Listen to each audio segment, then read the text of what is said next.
যে মানে সমাজখনৰ গোটেই নিকা কামখিনি গোটেই ভাল কামখিনি গোটেই ড্ৰেইন চাফা কৰা কামটো আমাৰ ওপৰত হাত ট্ৰেপ মাতিব গোট লাগে। বুলি এটা শব্দ এটা আছে হয় বালিকা বক্ৰা বুলি যাক কয় হয় হয় হয় এই আমি সাংবাদিকবোৰ কিছু পৰিমাণে তেনেকুৱা ধৰণৰ হয় হয় আমাক সাংবাদিক হ'বলৈকে কোনো কিন্তু কোৱা নাই আমি এই পেচাটো এই প্ৰফেশ্যনটো আমি নিজে বাছি লৈছোঁ যে সেই চৰিত্ৰটোৱে সমাজত কেনেকুৱা এটা প্ৰভাৱ পেলাব ভাল নিশ্চয় বেয়া বহুত থাকে আৰু সেইটো কৰাৰ পিছত নিজৰ জীৱনৰ ওপৰত কিবা ভাবুকি আহি পৰে নেকি এতিয়াটোৰ ভয় সকলোৰে থাকে বা যিমান ডিজিটেল প্লেটফৰ্ম আহিছে যিমানেই বাঢ়িছে একচুৱেলি ভাল হৈছে এক প্ৰকাৰে ভুল হৈছে অন দ্য ডট ধৰিব যে এই বস্তুটো ভুল হয় এতিয়া ভুল কৰাৰ কাৰণে মানে সময় নাই মানে we don't have space to make mistakes now আচ্ছা জেলত বাৰু বেলেগ প্ৰফেশ্যনেল মানুহ যোৱা নাই নেকি আমাৰ লগত আছে আজি পাৰ্থ প্ৰবাল গোস্বামী সাংবাদিক অসমৰ এগৰাকী প্ৰখ্যাত সাংবাদিক সংবাদকৰ্মী বিগত প্ৰায় এটা দশকতকৈও অধিক সময় তেওঁ সংবাদ জগতৰ লগত জড়িত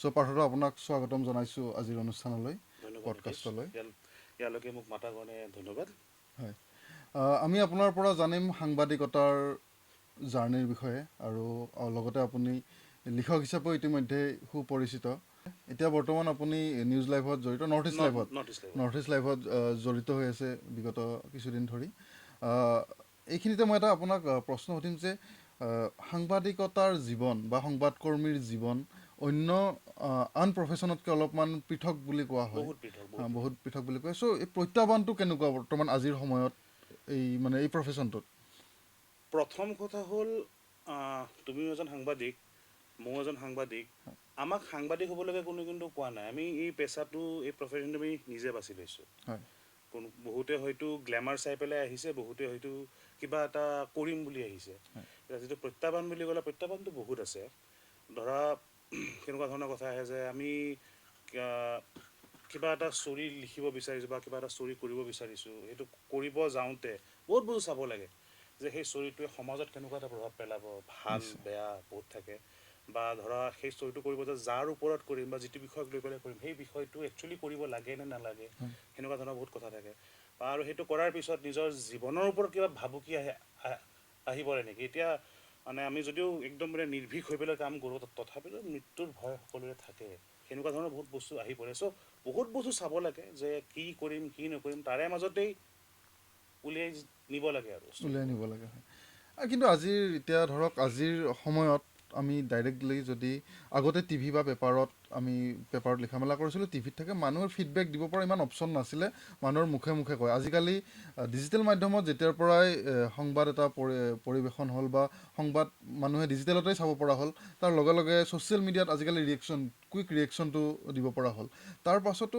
বহুতে এতিয়া নিগেটিভ পজিটিভ বহুত ৰিয়েকশ্যন আহে সমান্তৰালকৈ বৰ্তমান সময়ততো সাংবাদিকতাৰ যিটো বৃত্তি আছে তাক লৈও মানুহে ডাইৰেক্ট পোনপটীয়াকৈ প্ৰশ্ন উত্থাপন হৈ আছে গতিকে আপুনি ভাবে নেকি যে এইখিনি কিছুদিন ধৰি যোৱা ধৰক এটা দশকত সাংবাদিকতাৰ যিটো বৃত্তি আছে সেইটো নিজৰ গৰিমা নিজৰ স্বকীয়তাটোৰ অলপ অলপ ম্লান হৈছে বা তেনেকুৱা ধৰণৰ কিবা হৈছে ম্লান হোৱা বুলি নকওঁ আচলতে ছ'চিয়েল মিডিয়া অহাৰ ফলত বা যিমান ডিজিটেল প্লেটফৰ্ম আহিছে যিমানেই বাঢ়িছে একচুৱেলি ভাল হৈছে এক প্ৰকাৰে আগতে কি হৈছিলে যে আগতে ধৰক এটা চেনেল আছিলে বা কেইখনমান পেপাৰ আছিলে কোনোবাই কিবা এটা লিখি দিলে হয়তো বেছিভাগ মানুহে এইটো বস্তু নপঢ়ে বা নেদেখে তেতিয়া যিটো ফিডবেক থাকে ফিডবেকটো নাপায় যাৰ যিমান তাকে লিখি দিয়ে এতিয়া বস্তুটো কি হৈছে তুমি কিবা এটা বস্তু লিখিলা ভুল হৈছে অন দ্য ডট ধৰিব যে এই বস্তুটো ভুল হয় এতিয়া ভুল কৰাৰ কাৰণে মানে সময় নাই মানে we don't have space to make mistakes now okay সেই বস্তুটো বহুত ভাল হৈছে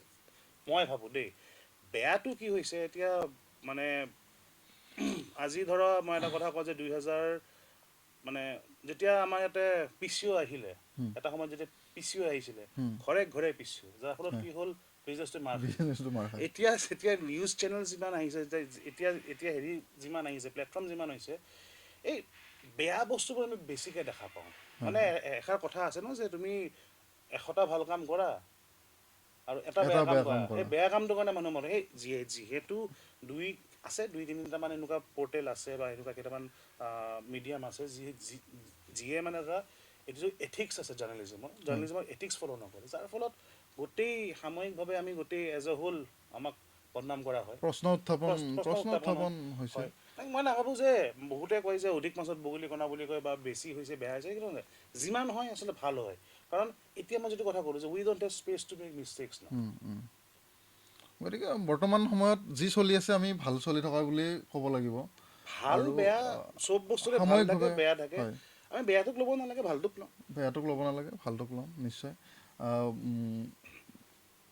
সাংবাদিকতাৰ ভিত্তিত সকলো ভিত্তিতে আমি জীৱিকা নিৰ্বাহৰ কাৰণে আমি টকা পইচা, চিম্পল কথাত ক'ব গ'লে আমি দৰমহাৰ কাৰণে কাম কৰোঁ ৰাইট ৰাইট বা টকা পইচাৰ কাৰণে কাম কৰোঁ, চলিবলৈ চবকে টকা লাগে।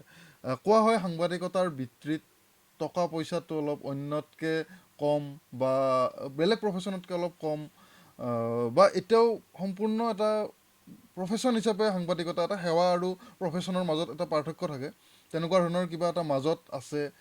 সেইটো বস্তুক লৈ কেনেকুৱা? কাৰণ বহুত সাংবাদিকৰ আমি আৰ্থিকভাৱে অৱস্থা আমি দেখা পাইছোঁ, আগৰখিনিক দেখা পাইছোঁ, এতিয়াও ধৰক তেনেকুৱা ধৰণৰ মাজতেই চলি আছে। এইটোক লৈ কিবা আচলতে চৰি আচলতে এটা বস্তু ইয়াত মই ক'ম, এই প্ৰশ্নটো সোধাই খুব মানে থেংক ইউ।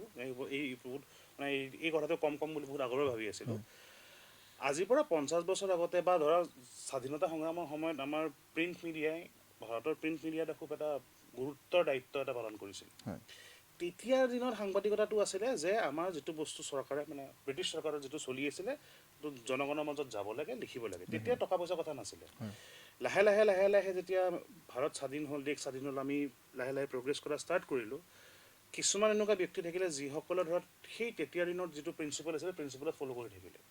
কোনোবা স্কুল শিক্ষক, কোনোবা স্কুলত কাম কৰে, কোনোবা কলেজত কাম কৰে, তেওঁলোকে লিখে এটা লেখ লিখে, সেয়াই আছিল সাংবাদিকতা। তেওঁলোকক টকা পইচা নালাগে। কিন্তু যেতিয়া এই বস্তুটো চেঞ্জ হ'ল, যেতিয়া এটা মডাৰ্ণাইজেশ্যন যেতিয়া আহিলে, এইটো এটা ফুল ফ্লেজেড প্ৰফেশ্যন এটা হৈ পৰিলে। প্ৰফেশ্যন যেতিয়া হৈ পৰাৰ লগে লগে যিটো মানে কয় যে এটা সেৱাটো হয়তো ক'ৰবাত অকণমান ঢাক খাবই। কাৰণ ধৰা অকল সাংবাদিকতাই নহয়, ইয়াৰ আৰু এনেকুৱা সমাজত এনেকুৱা আৰু বহুত প্ৰফেশ্যন আছে যাক সেৱা বুলি কোৱা হয়, কিন্তু কোনো ফ্ৰীত নকৰে। মই নাম ল'ব বিচাৰোঁ কোনকেইটা প্ৰফেশ্যন, কাৰণ ধৰা এইটো অকণমান মে বি কণ্ট্ৰভাৰ্চিয়েল হৈ যাব পাৰে। চ' মই গম পাইছে মই কি কথা কৈ আছোঁ। চ' সেইটো যদি চাব যায় যে অকল সেৱা কৰিলেতো নহ'ব, আমি পেটটো মানে আমাৰ মানে বাইকৰ তেলটোতো আমাৰ ফ্ৰীত নচলেতো, পানীত নচলে। আমাৰতো মানে যেতিয়া আমাৰ গা বেয়া হয়, আমাৰ যেতিয়া ডক্টৰ তাত যাব লাগে, কিন্তু ফিজ দিবই লাগিব, ত' তাৰ কাৰণে আমাক পইচা লাগিব। চ' এইটো যিটো কথা কয় যে মানে সেৱাটোৰ পৰা মানে আঁতৰি গৈ পেলাই এতিয়া অকণমান বেছি বিজনেছ মাইণ্ডেড বা প্ৰফেশ্যনেলিজিম হৈ গৈছে, মই নাভাবোঁ যে সেনেকুৱা একো নাই। সেইটো আগতেও আছিল, এতিয়াও আছে আৰু থাকিবই। সেইটো থাকিবই। এইখিনিতে এটা সৰু কথা, কেইদিনমান আগতে এগৰাকী ৰিপৰ্টাৰ, কোনোবা এগৰাকী সাংবাদিক এৰেষ্ট হ'ল কিবা ধনৰ লেনদেনৰ তেনেকুৱা ধৰণৰ। তাৰ কিছুদিন আগতেও কিবা বিত্তীয় কেলেংকাৰীত কেইবাগৰাকীও সাংবাদিক জেলত যোৱাৰ এটা খবৰ পাইছিলোঁ। আচ্ছা, জেলত বাৰু বেলেগ প্ৰফেশ্যনৰ মানুহ যোৱা নাই নেকি? বেলেগ প্ৰফেশ্যনৰ মানুহো যায়। গৈছে। মানে অভিযন্তাও গৈছে, ডাক্তৰো গৈছে, প্ৰফেচাৰো গৈছে। ত' চব প্ৰফেশ্যনৰ মানুহেই মানে 2 নম্বৰী ধান্দাত মানে বিজনেছত জড়িত হৈ থাকে। তাৰমানে প্ৰশ্নটো এইকাৰণেই উঠিছে, বেলেগ প্ৰফেশ্যনৰ মানুহে সততে প্ৰশ্ন উত্থাপন নকৰে, কিন্তু আমাৰ সাংবাদিক সৰু হওক ডাঙৰ হওক যিকোনো সাংবাদিকেই দুৰ্নীতিৰ বিৰুদ্ধে প্ৰশ্ন উত্থাপন কৰে। নেতা মন্ত্ৰীৰ হওক বা বিষয়া কৰ্মচাৰীৰ হওক, এই প্ৰফেশ্যনটোত এটা দাগ লাগি যায় যে আমি দুৰ্নীতিৰ বিৰুদ্ধে মাত মাতিব লাগে বুলি এটা শব্দ এটা আছে, বালিকা বাকৰা বুলি যাক কয়।